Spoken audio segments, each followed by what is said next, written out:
sowing the seeds, Matthew 13, 3-23. In his teaching, Jesus told this story.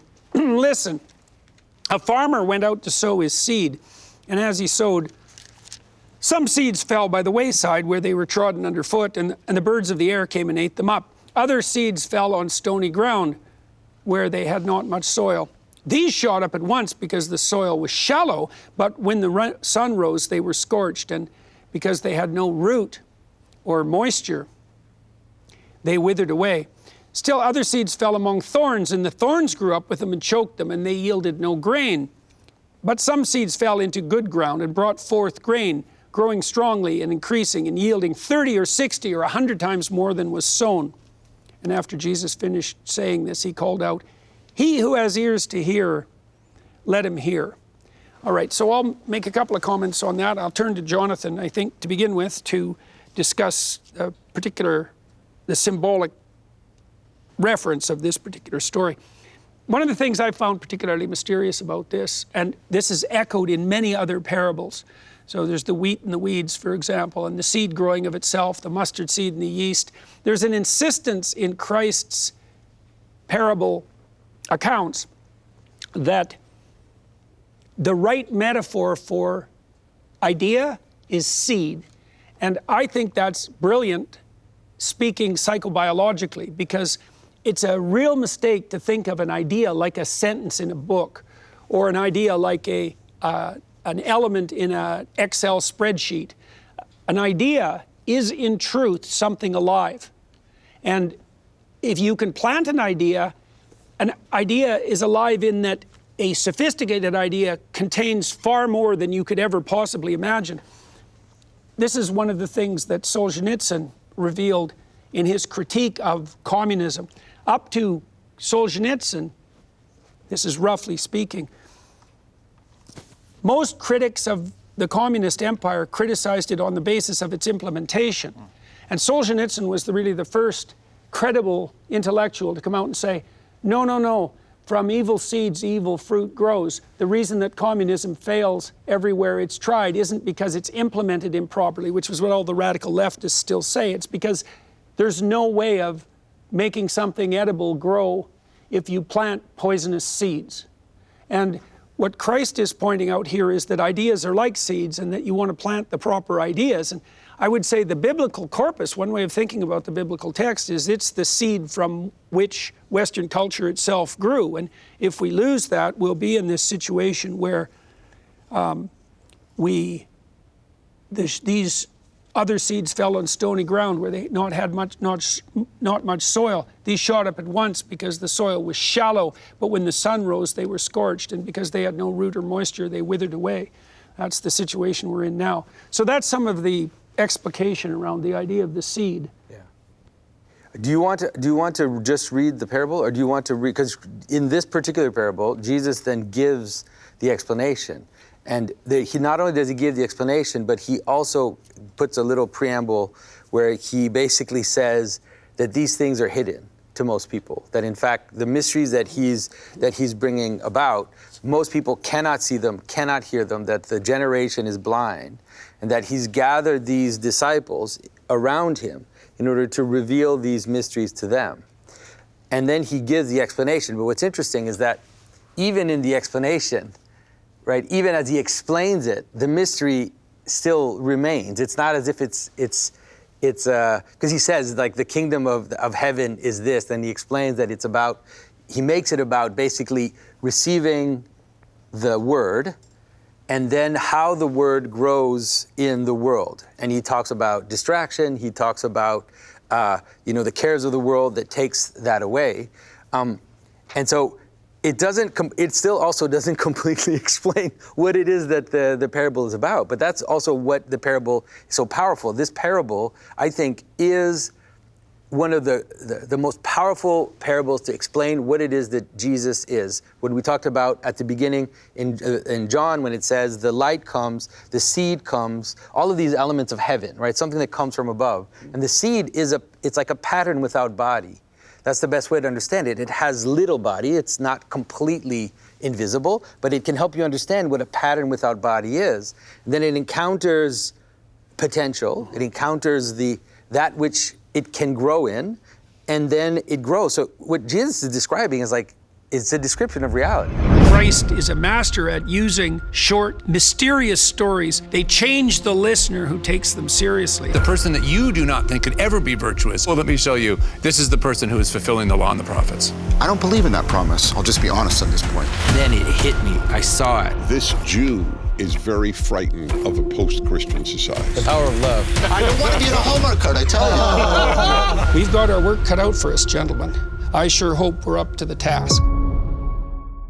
It does have moral consequence, but he's actually describing how meaning functions and how order and variability. That's right, exactly. So there's this possibility of descending order, and then it manifests itself in all sorts of places, and some of those places are dismal and nothing much happens, and other places are magnificently fruitful, and that's also the dance between that a priori order and the randomness of the world. Yeah, and you could actually apply it to something that's completely amoral. So you could think there's an idea, I like that, flying car. There's a flying car idea, but the world does not afford that possibility. The ground is not good for that thing to land in. So the idea just is like, it remains up in the air. A bird comes and catches it and picks it back up into the air, so it never lands.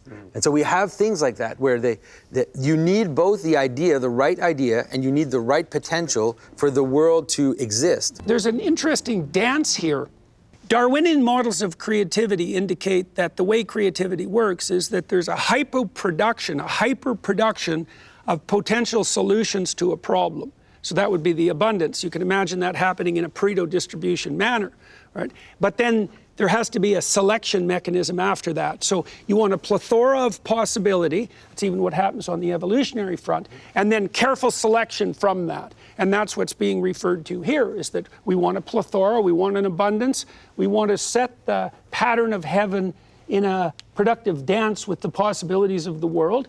Much will become manifest, disproportionately so, and then there has to be a discriminating judgment applied to that, so that only the best can be harvested. And that's Christ as judge, and that's the burning sword that bars the gates to paradise. And so... Or selection, like just selection, even in terms of Darwinian idea. Or selection, exactly.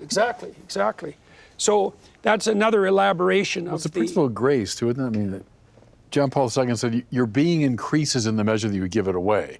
So there's a paradox at the very heart of the gospel, that our instinct is always to hang on to what we have. To be happy, I need, go back to our wealth, pleasure, power, honor, I need to fill myself up and hang on to them. But that's exactly how you're going to lose them. Whatever you receive as a gift, you have to give as a gift, and then it increases in you, 30, 60, and 100-fold. And then when you get that, you give it away too, and you get caught in this loop of life and abundance. And then the opposite instinct is going to cause all the trouble, and I'm clinging to what I have, and then I lose it. You kill what you cling to. Right. So the little you have will be taken away. Exactly. Well, so you see, I saw in the academy, John, maybe you could comment on this. There's two kinds of professors.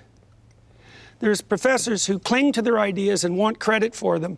They're not generous to their graduate students. They don't give them authorship. If they have an idea, they guard it. They feel that everybody's going to steal it. They don't share it. They're stingy. They're hard to work with.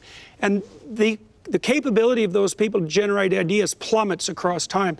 Then you have the other sort, this was my advisor, who just gives every idea away.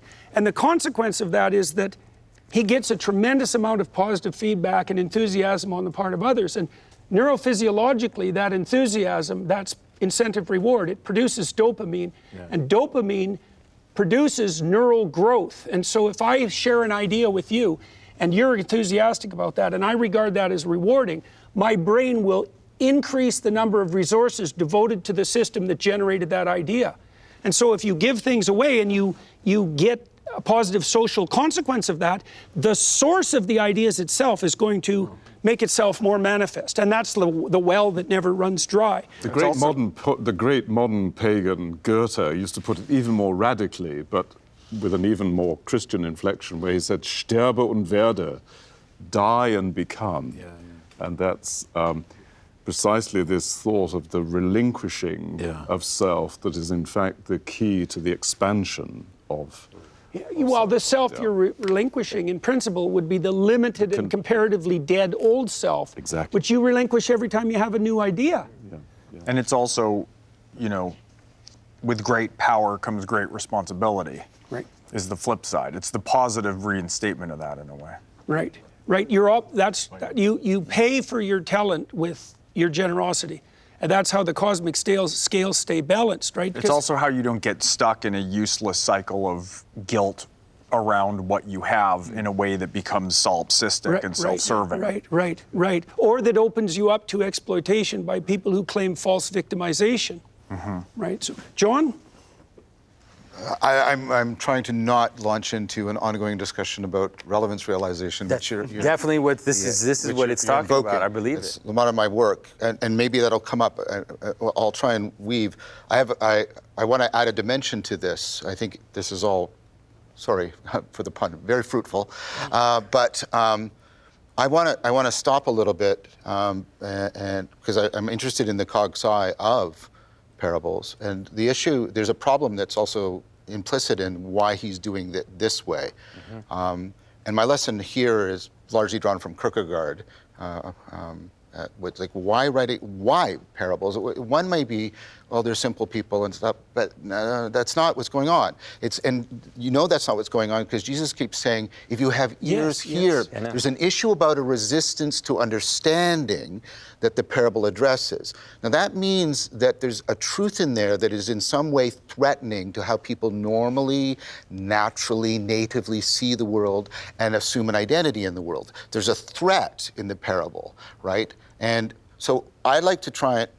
I like to try and this is, you know, the parable that Kierkegaard gives of the wild goose. There's this wild goose and it can fly, and it flies in and it talks to all the tame geese and it's telling them about flying, and they love it and eventually, right? They get sick of it, and then they get angry and they want to drive them away. And now, if the story stopped there, we all would say, oh, well, you know, the wild geese is Socrates or Jesus, and we identify with them, and we want to be like them, and everything. But that story doesn't end there. The story is, but the wild goose couldn't fly away because he had spent so much time with the tame geese that he had forgotten how to fly. And you go, oh, and there's a shock in there. And what you realize is you easily identified with Socrates or Jesus, because it's unclear in the parable because Kierkegaard's always talking about both, right? And the point is, what identity are you projecting into the narrative? Because that's what narrative is about. It's about practicing perspective taking. It's about practicing assuming identities. What identity are you naturally, automatically projecting into the parable? And then how is it challenging that? How is it threatening to the way you normally understand, the way you normally see? And you were invoking creativity.